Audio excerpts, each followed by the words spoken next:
Here we are at the beginning of our adventure for today. Today we're going to explore Blue Heron. It's located in the Big South Fork National Recreation Area in McCreary County, Kentucky. So if you're ready to go, let's head on in and have a look around. All right, we have arrived here at Blue Heron. Now, what you're looking at there is the old coal tipple. And Blue Heron, also known as Mine Number 18, was owned by the Stearns Coal and Lumber Company, and it operated from 1937 to 1962. When operations ceased in 1962, the company took whatever they thought had value and just left the rest to rot. Now, in the 1980s, when the park came here and decided to try to restore the area, the coal tipple was still standing, and it looked like this.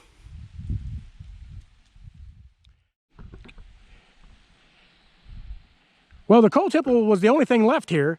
All the houses and buildings had either rotted away or been carted off by the locals. So the National Park Service decided when they restored this, rather than completely rebuild the houses, they would build what's called ghost structures. It's a metal frame that's in the same place and in the same shape of the house, but it's not completely enclosed. Now, there are a number of these here, and each one of them tells a different story about Blue Heron. So let's walk around and have a look at some of these. So here is the first one of these ghost structures. And this one is the old company store. Now, a company store had pretty much anything you could want in it, because this was the only place you really had to shop if you lived here in this coal camp. Now, the downside of the company store is the company paid you in what was called company script or coal script. You didn't get real money. You got coins and paper printed by the company, and you had to spend it here at this store. Now, I don't have any script from this particular mine, but I do have some coal script from other mines, and I'm going to put a picture right here in the video. So now with this coal script, you had to spend it here. It didn't have any value anywhere else. So basically, you had to spend your pay with the company that just paid you for the work, and they could charge you whatever they wanted. Not a very good system. All right, well, there's another one right down the way. Let's walk down and look at the next one. And here's another one of these structures, and this one talks about the women's life in the mining camps, and they have these pictures and cutouts, and these were people who actually lived here.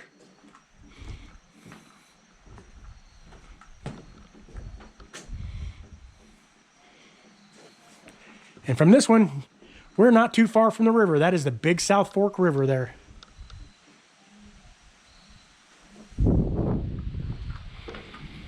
All right, well, let's keep moving along. All right, here's the last house here down here by the river. I believe this was the foreman's house. And as you can see, there's a sign right there, and the trail goes back up that way. Looks like there might be some steps, so I apologize if you have some mobility issues. You might have a few steps to navigate, but most everybody should be able to do this trail. This is a pretty good sized structure, and this is the superintendent's house. So this was the guy who was the boss over this mine. And you could tell he had a much bigger, nicer house than his workers. And I guess that's a picture of a couple of the superintendents. And like I said, each one of these has one of these big signs in it. There's all this information. And there's also another one of those buttons to press for recording.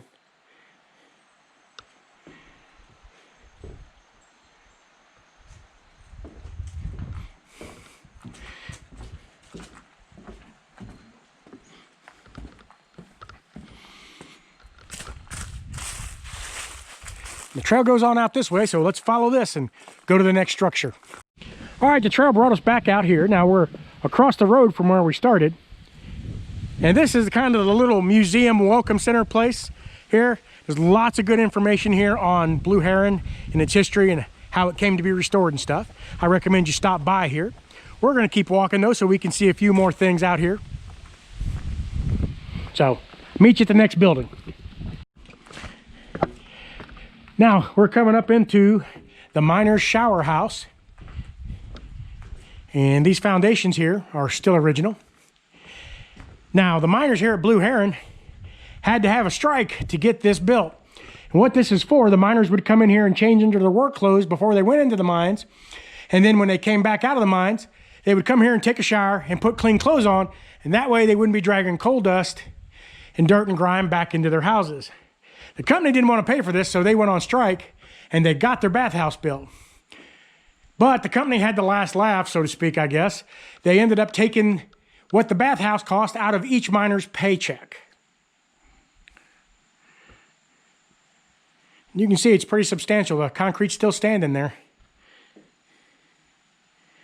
And there's another one of the signs. It's a 2-day strike to get the bathhouse.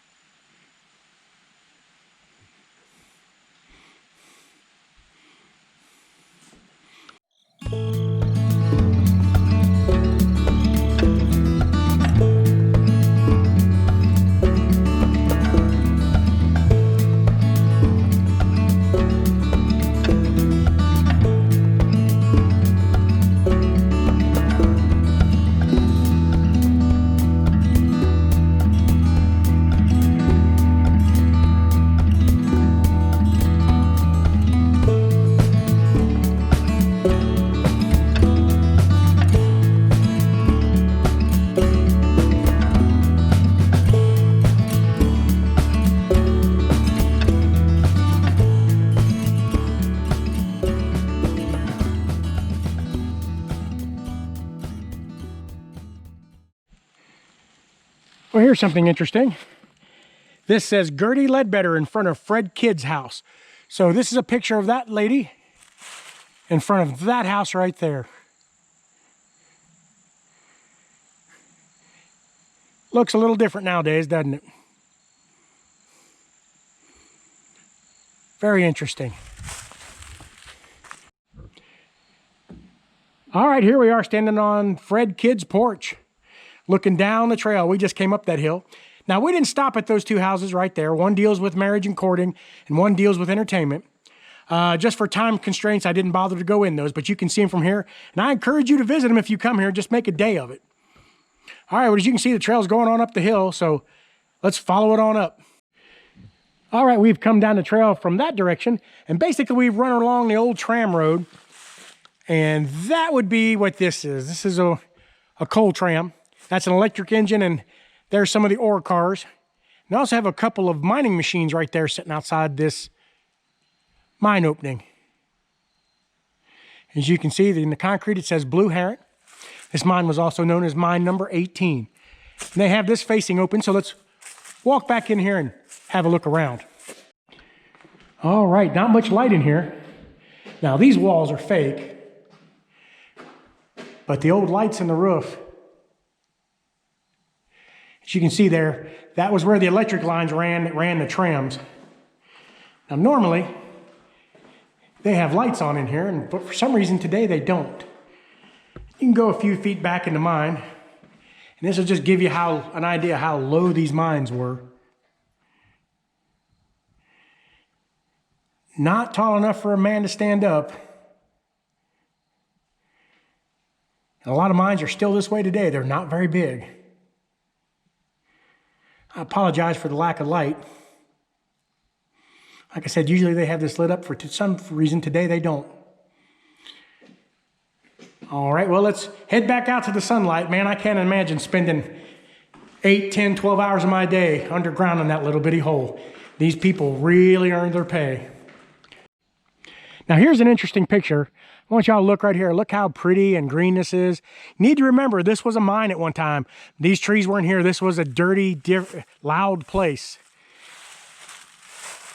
But here's a picture. Now, that behind the boys there is the portal we just came out of. And you see the little poles out the side that ran the electric wire that ran the trams. But look how different this looked. Super interesting. Now, this big building was the shop.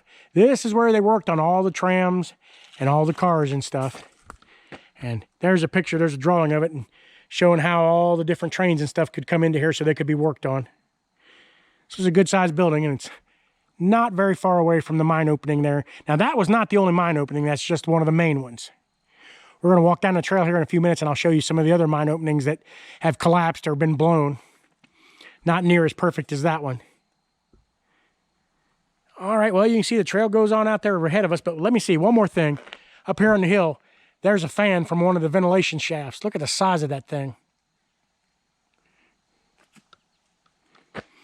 All right, well, let's move on. Now, this big concrete building here was the sand house.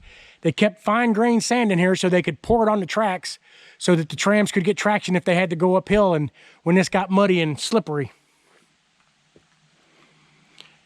Now, the trail will go out this way, and it also goes this way. So this is going to take us to the top of the coal tipple. We're going to walk over to the coal tipple. Now, this bridge was built for the trams.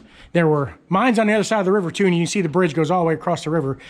The trams would bring their coal through here, and it would dump and go into the coal tipple. Now, there's the coal tipple down there. The coal tipple is where the coal would be sorted into sizes, and all the debris would be taken out of it, and then it would be loaded into the trains. We saw this when we came in today from the other side. There's really nothing left inside the coal tipple there. There's a few things. They basically just built the shell back.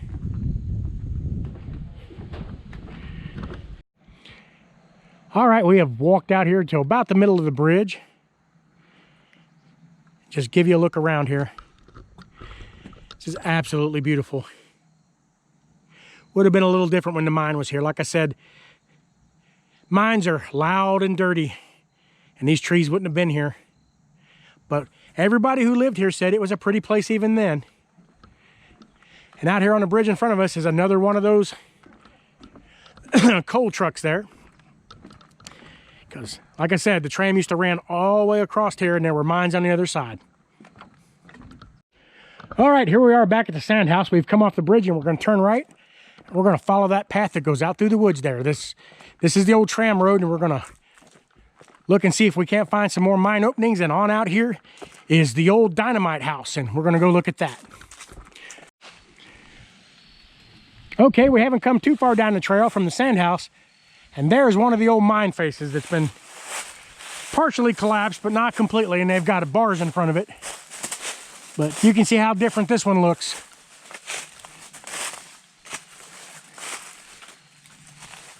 From the one that they've restored.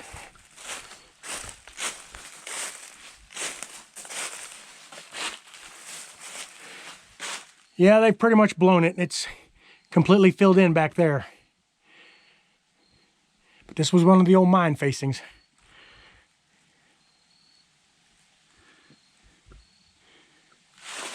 Very interesting. All right, well, let's get back down on the trail and head on out. Well, out here on the trail, they have posted this picture. This is what the tram road looked like when the mine was in operation. And that's looking that way.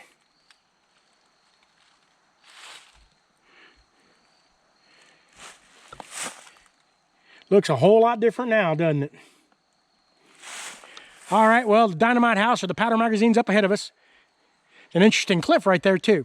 So let's walk on up and have a look. Well, there's an interesting feature. It looks like that cliff has a double chin.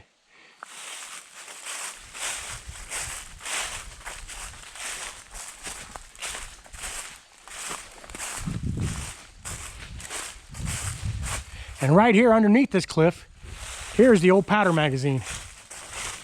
This is where they stored the dynamite and explosives that they needed to mine. We're probably a quarter of a mile outside of where the town was. They wanted to make sure if this stuff went off, it didn't do any damage. You'd have to crawl in there. I'd say that door was probably bigger at one time. They filled it in a lot. They don't want people getting in there. Yep, there's not much in there. But there it is, the old powder magazine.